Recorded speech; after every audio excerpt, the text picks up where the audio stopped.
Hello, good afternoon and welcome to Baina Midday News, coming to you live from Benap House, Atomic Junction, Medina. I'm Khadija Tukubra Kayla, and coming up in today's headlines, Parliament approves 2024 budget for the budgetary year ending December 31. Also, NSS declared the release of the January to May 2023 arrears, and Speaker of Parliament vows passage of anti-gay bill before recess. Details of the stories comes up shortly.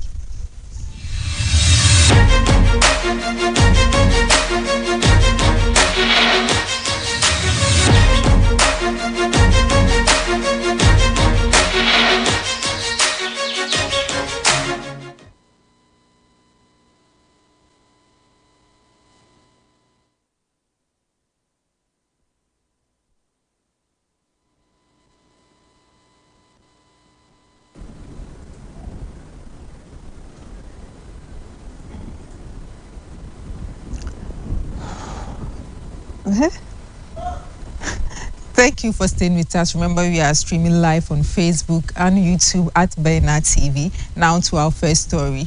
The government's budget statements and economic policy for the budgetary year ending December 31, 2024 have been approved by Parliament following a head count of members with 138 votes to the minorities, 136. Speaker of the House, Alban Bagbin, announced their results.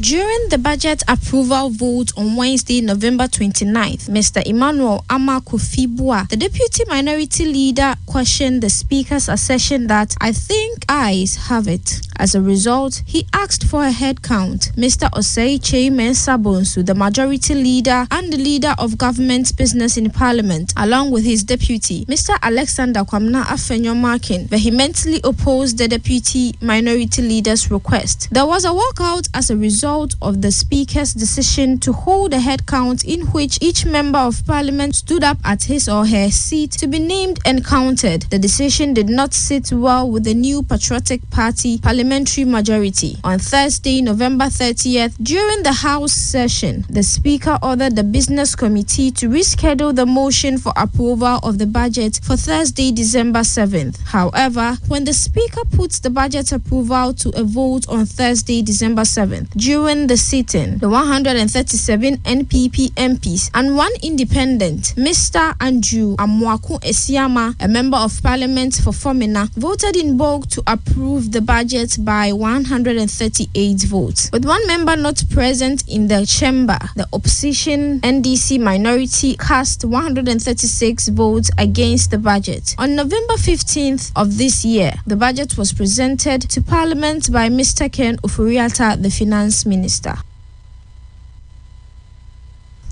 Meanwhile, personnel who completed their required 1-year service requirements this year will have their arrears paid by the National Service Scheme Management. This payment is scheduled to be released today, December 8, 2023, and it covers arrears from January 2023 to May 2023. In a press release on Thursday, December 7th, 2023, the scheme's management stated that the government still had not paid the arrears for the month of June and October. It expressed gratitude to the service members for their endurance in waiting for these allowances to be paid. They received an assurance that every effort was being made to settle the remaining allowances.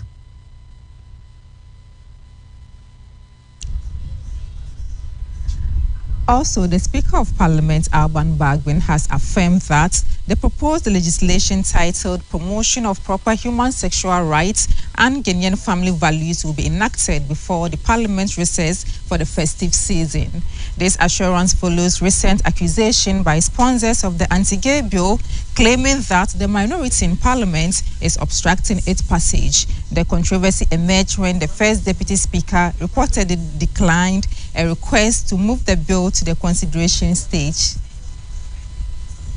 Mr. Samuel Nate George, a proponent of the bill and member of parliament for Ningo Pram, accused the majority caucus of intentionally impeding the legislative process. He asserted that the next approach would involve exposing majority of MPs allegedly influenced by individuals advocating for LGBTQ+ activities in the country. The majority caucus has refuted these allegations. Kwame Eyimadu Entry, chairman of the Constitutional, Legal and Parliamentary Affairs Committee in Parliament, denied claims of sabotage, asserting that the Ningo Pram MP is aware of the underlying issues causing delays in the bill's passage. In response to the parliamentary developments, Bagbin expressed confidence that the bill would be approved before the House adjourns for the Christmas and New Year break. He emphasized the collective expectations to address the legislation properly, underscoring potential consequence for members' political careers if it is not enacted before the recess.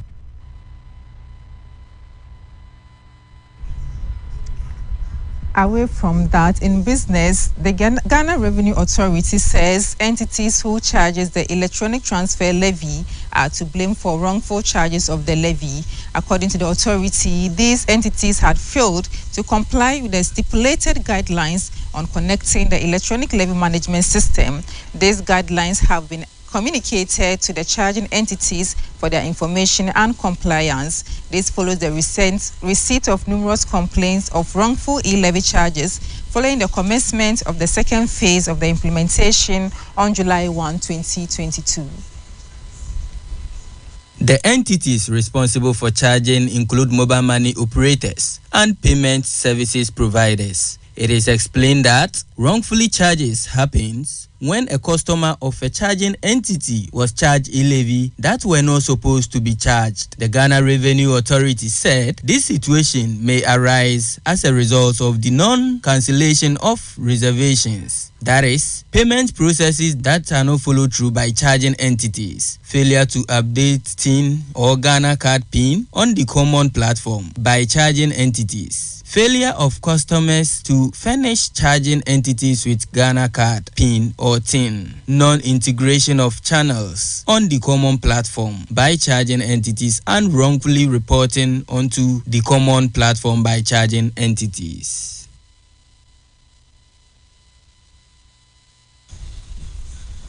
And now in some sports stories, Mediama SC will be aiming for a second win in a row in the CAF Champions League group stage when they host Young Africans in a crucial encounter this afternoon. Coming from a vital 2-1 victory over Algerian side, the Ghanaian champions are poised and motivated to overcome Yanga at the Baba Yara Stadium in Kumasi.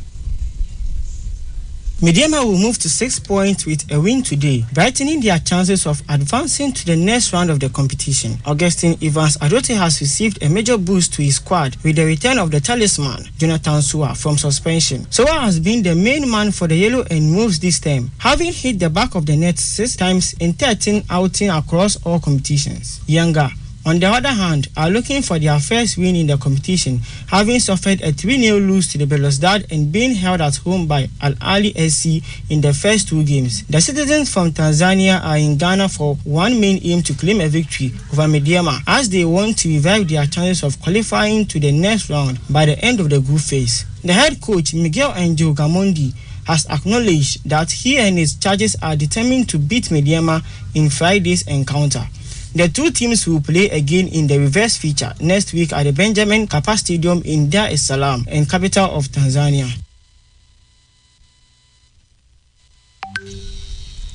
And this is it for our midday news. For more stories, log on to our website, bainamultimedia.com. I'm Khadija Tukubra Keilani. Many thanks for doing the watching. Have a good afternoon.